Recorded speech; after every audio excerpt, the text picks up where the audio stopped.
দেখতে পাচ্ছি আমাদের খুদে খুদে ফ্যান পেজ, তাদের মুখ থেকে শুনবো যে এই মুভি দেখার কারণ কি এবং তারা কি শাকিব খানের সিনেমা দেখে কিনা। তো ছোট ভাই, তুমি কি শাকিব খানের মুভি দেখো? জি। কেমন লাগে? ভালো লাগে অনেক। খুব ভালো লাগে। এই জি। তুফান মুভি দেখবা?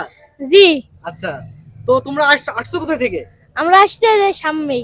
আচ্ছা, তো আমরা মুভি দেখবা তাই তো? জি। তুমি তুমি আমি মুভি দেখতে এসেছি। মুভি দেখতে শাকিব খানের? হ্যাঁ শাকিব খানের মুভি তুমি দেখো?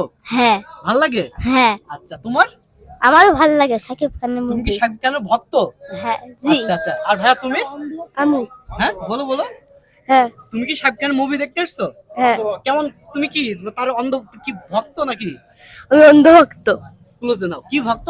অন্ধভক্ত। আচ্ছা, যাক।